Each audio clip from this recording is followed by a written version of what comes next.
whenever we work with parents, we use a family-centered approach. So we want to focus on where can we embed some of these strategies into things that they're already doing.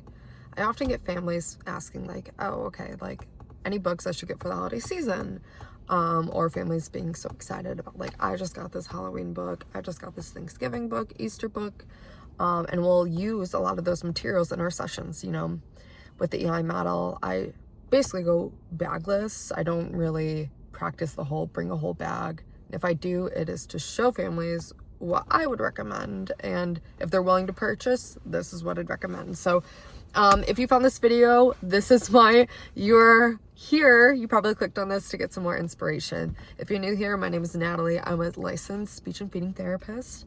I primarily do early intervention and a couple kids specifically with ADHD, targeting both speech sounds and language. I am currently running the Messy Play Collective and Plentiful Parenting, so feel free to check those out. Those are 2 programs to work on your parenting skills and just to embody a greater mindset to support your little ones. So today we're going to focus on feeding. Feeding therapy is something that I find near and dear to my heart. When I first got into the field of speech and language, I didn't even know that feeding fell within the scope. Feeding therapy basically looks to make sure that your little one is having a safe and efficient swallow. So are they coughing on anything? Do they have troubles with different textures? Do they do better with like thicker foods compared to thinner foods? Are they still learning how to chew their foods properly? Yeah, I see a lot of picky eaters, and we want to look at 4 different domains. The social aspect, so are you as the parent providing a meaningful context? Are you making food low pressure but yet enjoyable? We want to look at their medical status. So are they able to tolerate foods without aspirating? Are there any like low muscle tones, which I could get into in a whole other video? And then we want to look at their skill level. Are they able to chew and swallow? Are they still getting their oral motor pattern down? And then we also want to look at nutrition. So how are they eating the different types of food? Are there any gaps in their like preferences? For example, they only like carbs, they're not liking any meats. We'll also work with nutritionists, dietitians to make sure that they're meeting their caloric gains. But this is not why I had this video. We have everyone's favorite candy out and about. Because of this, we could see kids geared towards candy.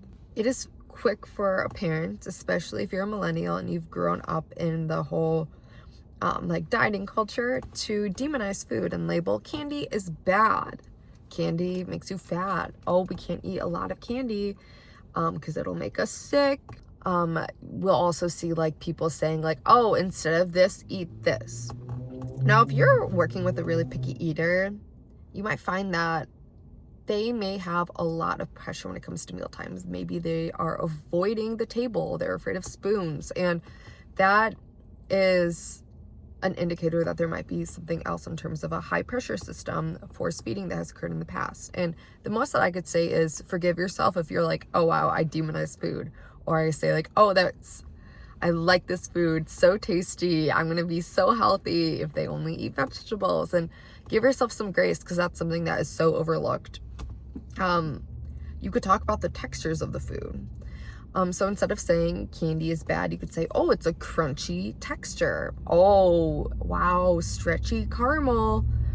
Putting a neutral spin and putting words and descriptors to talk about the experience of chewing, the crunch, the feeling, versus saying, ooh, you can only eat a little. With that too, I would offer some candy and then some preferred foods and then some newer foods. So if they love candy, having like 33% of the plate being candy, 33% being that preferred food, that safe food, and 33% being a new food that you might want to integrate. And there are so many different options with like butternut squash, having different like banana bread, zucchini bread. Having that as like a different texture or taste to their palate can be interesting to kind of see how they respond. So often do we have parents say like, oh, like they're not gonna like green beans, like I didn't even offer it, I'm not gonna waste my time. If you're making it for yourself, you might as well experience and see if your child's going to react and like it. Very frequently will I have a family say like, oh, like They tried green beans off my plate. I didn't think that was going to happen. Or a kid that will prefer vegetables or green beans versus like apples or sweet fruits. And the mom's like shocked. We see that a lot because it's almost like we don't know the expectation, or we don't know what the child's going to prefer if they're not going to have the chance to try it.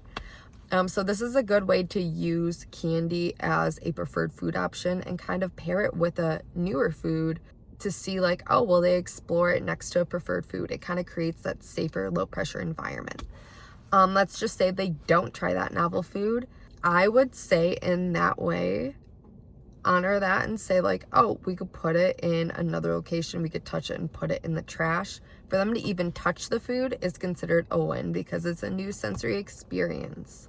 So the next one is to allow for various food options and exploration opportunities. I love fall foods, pumpkin pie. I love like zucchini banana bread. So warm, so tasty for me. And so you can incorporate your little one into those chopping routines. I linked a little like knife set that you can have that's like toddler friendly, and having them chop food, having them peel the skin off the zucchini, having them peel bananas, because that will help them feel safe. When we're looking at like what we call the SOS approach, it's starting at like, can they tolerate it in the room? And then you work your way up closer and closer to them, like having it on your plate, having it touch your hand, having it touch the back of your hand, maybe the forearm, having it work your way up closer to your chin, then your lips, and then tongue. And all of those steps are something that we take into consideration, or we don't take into consideration when we're actually swallowing and chewing. So working your way up from like touching to bring it to your mouth to swallowing. Eating is one of the most like intimate, intricate, full sensory experiences that one can experience. Definitely look into different types of fun, like baking like pumpkin seeds after carving a pumpkin, or having like cool jello molds, having your little one mixing, chopping, peeling, even just feeling at the table. That exposes them to different types of food. And it's also like, oh wow, mom chopped up that green thing and it made this really tasty, bouncy bread. It's almost like the more that they are okay with seeing the food on the table, they might be willing to try it in its raw or a different form. The next is, please limit your coercion. It's so easy for us, especially again growing up with the millennials, the Gen Zers, of if you do this, then this. It's building that compliance-based behavior, and it really has this external motivation versus internal motivation that we really want to support your little ones to develop. Internal motivation is kind of that desire to continue to explore, whereas external motivation is, if I do this, someone else is going to be happy, so I must do it. Now, coercion also pushes that high pressure that I need you to do this in order for you to come out safe. And so it might look like in the moment that your child's making those gains, but that can also lead to like RFID. It's a restrictive food disorder, which we'll see like pediatric feeding disorder will begin, and then it goes into that. It's very psychosocial based. Social workers work on it, psychologists work on it. And so you want to make sure too that you're building the foundation in pediatric feeding disorders to help support like a long-standing healthy relationship with food. And so when you're saying like, oh, if you get through this experience, then you'll end up happy. If you're the mom or parent or caregiver saying that, it's building that tension of, I don't know how I'm going to perform, and I don't want mom to be mad at me if I choke on the food, if I don't like the taste of the food, or if it's so unsettling that I can't swallow it. And so something that I'll do is I'll offer parents to say like, okay, let's do this and then do this. If you're going to say first then, I would say let's sit at the table and try food, and then we'll do this. Restricting or withholding that preferred option too can also create a lot of uncertainty and fear. So showing them like, oh, this is our experience of what we're going to do. The expectation is that you explore the food, and then this. Even if the child doesn't eat it, having them at least touch it to push it in the garbage can or put it in what I would call the all done bowl, which is coined by a couple other feeding therapists, Nina Johansson. But that can also give them some autonomy of like, okay, it's trust that nothing's gonna go bad, nothing's gonna go south if I choose not to eat this, but I could touch it and put it away. Even putting it on the fork and kind of tossing it in is considered a win in my book. We talked about the language, being picky about the language that you use, being picky about coercion, being picky about trying new foods, and then exploring the sensory systems. I think, yeah, those 4 things.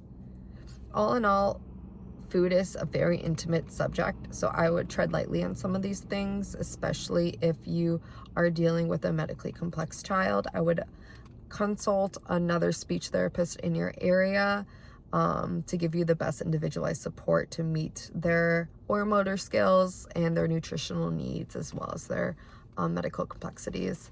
I love feeding. Feel free to, again, check out the Messy Play Collective and Plentiful Parenting in the link in bio. But thank you so much for joining, and I'll see you next time. The first thing is I like to have different options. As we approach Halloween,